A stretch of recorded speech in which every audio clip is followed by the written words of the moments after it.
Hello dear students, welcome to exam दोस्त। तो आज इस वीडियो में हम बात करने वाले एक बहुत ही इंपॉर्टेंट जॉब नोटिफिकेशन के बारे में, जो कि है from power grid corporation of India limited PGCIL की तरफ से। और एक बहुत बड़े नंबर ऑफ वैकेंसीज के टर्म्स में अगर आप बात करें, या फिर पीजीसीआईएल का जो अपना रिकॉर्ड है कि अभी तक इन्होंने जब भी आपसे कहा है कि इस टाइम तक एग्जाम हो जाएगा और इस टाइम तक आपकी पोस्टिंग हो जाएगी, तो अगर उस अकॉर्डिंग आप देखें तो मार्च से अप्रैल तक आप मैक्सिमम मैक्सिमम आप मान सकते हैं, एट द मोस्ट मार्च तक आपकी ज्वाइनिंग आपको मिल जाएगी। तो चलिए हम बात करते हैं इस जॉब नोटिफिकेशन के बारे में, जो कि आज यानी कि 22 अक्टूबर को ही रिलीज़ किया गया है। और ये एडवर्टीजमेंट नंबर है इसका, आप देख सकते हैं CC10/2024।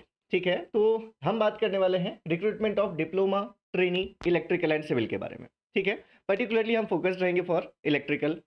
तो यहाँ पर अगर आप देखें कि क्या क्या चीज़ें आपको इस नोटिफिकेशन में मिली हैं, तो देखिए यहाँ पर इस वीडियो में मैं आपको बताऊंगा कि क्या प्रोसीजर होने वाला है। ठीक है, उसके बाद क्या इसके पे स्केल होने वाला है, और आप एज लिमिट जो भी आपके एलिजिबिलिटी क्राइटेरियाज हैं वो क्या हैं, और बाकी सभी चीज़ों पर भी यहाँ पर हम बात करेंगे।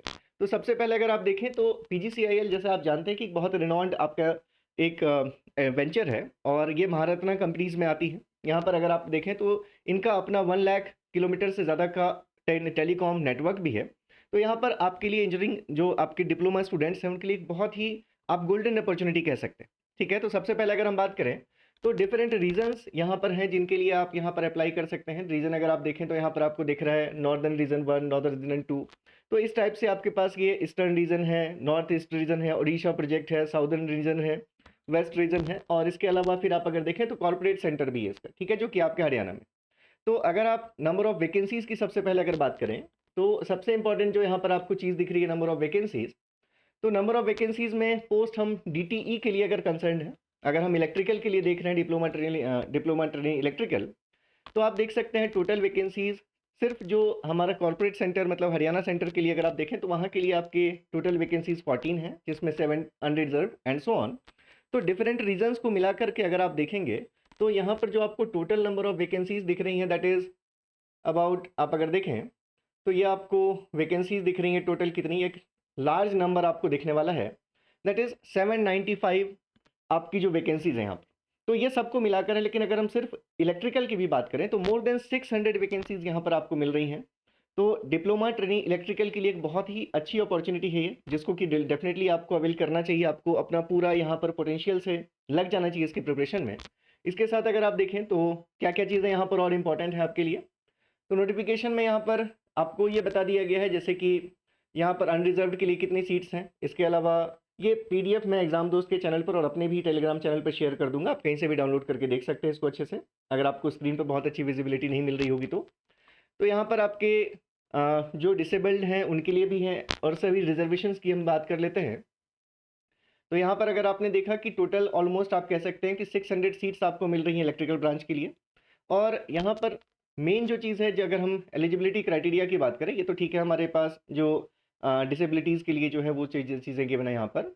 जॉब स्पेसिफिकेशन अगर आप देखें तो सबसे इंपॉर्टेंट आपको ये पता होगा कि पीजीसीआईएल एक ऐसा वेंचर है जो आपके एकेडमिक रिकॉर्ड्स को बहुत ज़्यादा इंपॉर्टेंस देती है। तो यहाँ पर भी उन्होंने बिल्कुल क्लियर कर दिया है कि जो हमारे स्टूडेंट्स हैं, जो एस्पिरेंट्स होंगे, जो अप्लाई करना चाहते हैं, दो चीज़ें बिल्कुल क्लियर रहनी चाहिए आपके माइंड में। पहली चीज़, you must be student of diploma only. आपका कोई बी या बीटेक की आपकी डिग्री नहीं होनी चाहिए, एमटेक की डिग्री नहीं होनी चाहिए। उन्होंने ये क्लियरली यहाँ पर मेंशन कर दिया है that higher technical qualification like B, BTech, ME और एमटेक आर नॉट अलाउड।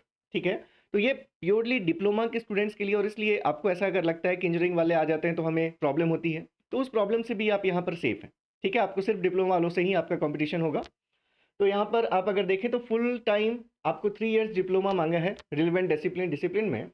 और डिसिप्लिन क्या हो सकता है, इलेक्ट्रिकल हो सकता है, इलेक्ट्रिकल पावर हो सकता है, इलेक्ट्रिकल एंड इलेक्ट्रॉनिक्स हो सकता है, पावर सिस्टम इंजीनियरिंग हो सकता है, पावर इंजीनियरिंग हो सकता है, इलेक्ट्रॉनिक्स एंड कम्युनिकेशन नहीं हो सकता। ठीक है, ये भी आपको ध्यान रखना है। इलेक्ट्रिकल के लिए हम बात कर रहे हैं, डीटी इलेक्ट्रिकल के लिए।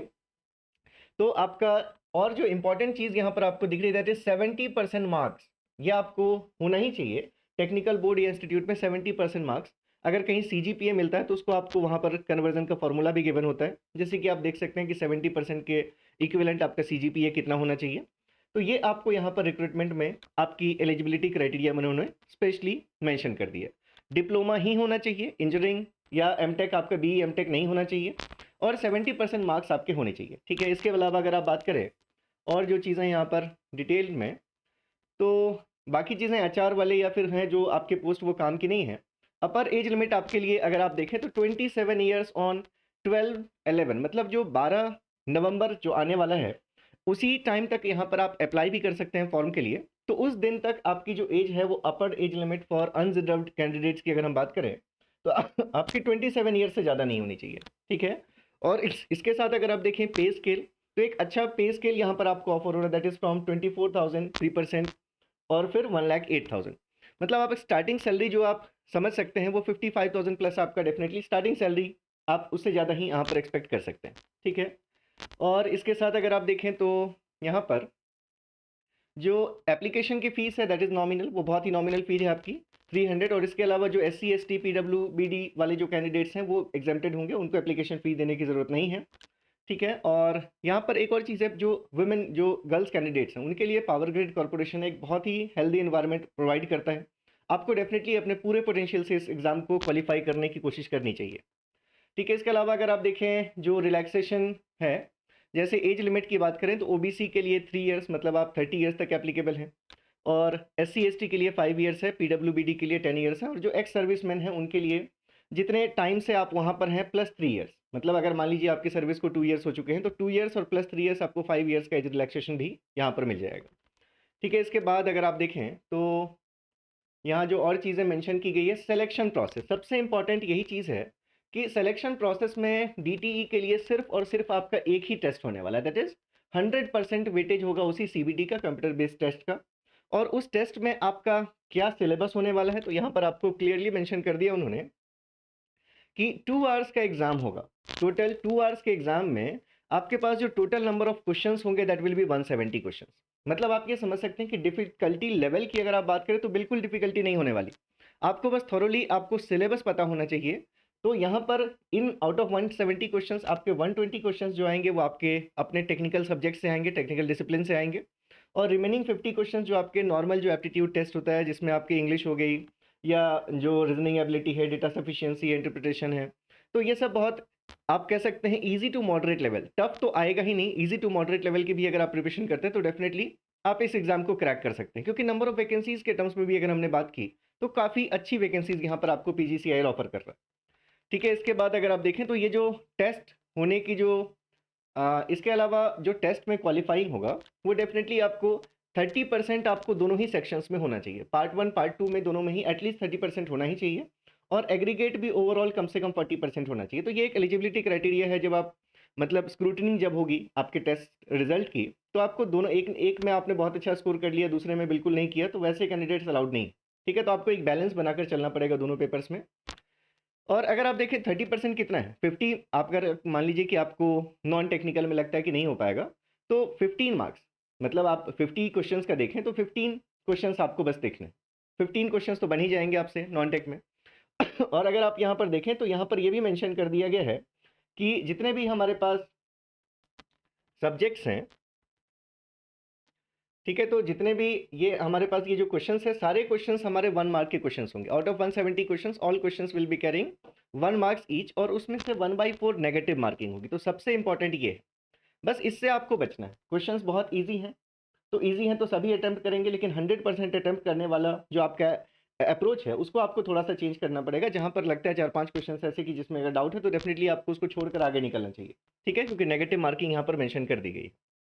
इसके बाद अगर आप देखें तो यहाँ पर आपके जो और चीज़ें मेंशन कर दी हैं, जैसे आप कहाँ कहाँ सेंटर के लिए अप्लाई कर सकते हैं, तो आप ये किस रीज़न के, क्योंकि ये है तो हमारा सेंट्रलाइज्ड, मतलब पूरे सभी सेंटर्स पर एक ही दिन एक ही टाइम पर एक ही शिफ्ट में आपका एग्जाम होगा, ठीक है।